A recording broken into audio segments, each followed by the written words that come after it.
അവസാനം വരെ ഇല്ല അടിപൊളി ഫൈറ്റാണ്. അതുപോലെ രാജ്ബി ഷെട്ടി കൊള്ളാം. ഒരു സസ്പെൻഡ് ഒരു മെസ്സേജാണ് ആ പടം. നമ്മൾ പക്ക കാണേണ്ട പടമാണ്. ഫസ്റ്റ് വാച്ചാണ്.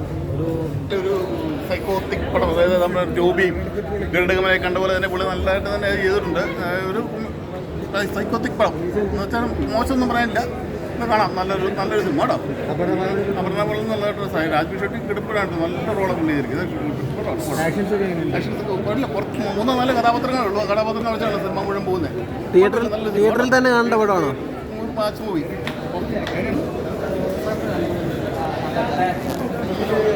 എൻഗേജിങ് ആണ്, നല്ല ത്രില്ലിംഗ് ആണ്. തിയേറ്റർ എക്സ്പീരിയൻസ് ആണ്. തിയേറ്ററിൽ തന്നെ കാണും. എല്ലാവരും നന്നായിട്ട് ചെയ്തിട്ടുണ്ട്. രാജ് സാറും ഫസ്റ്റ് ഹാഫ് എന്നുള്ളത് സെക്കൻഡ് ഹാഫ്.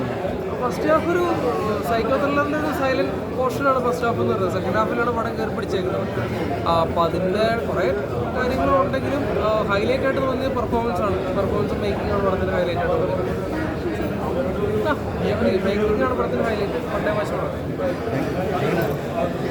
തിയേറ്റർ വശം മൂവിനാണ് എടുത്തു പറയേണ്ടത്. രാജ്ബി പെർഫോമൻസ് ആണ്. നമ്മൾ ഗരുഡകമനെയും രാജ്ബി ഷെട്ടി സാറായതുകൊണ്ട് തന്നെ വളരെ ഡിഫറെൻ്റായിട്ട് മലയാളത്തിൽ ഇന്ന് വരെ എക്സ്പീരിയൻസ് ചെയ്യാത്തൊരു ടൈപ്പ്. നല്ല മ്യൂസിക്, നല്ല എല്ലാം വളരെ അടിപൊളിയാണ്. ജിഷോ പൊളിക്കും. ഫാമിലിയെ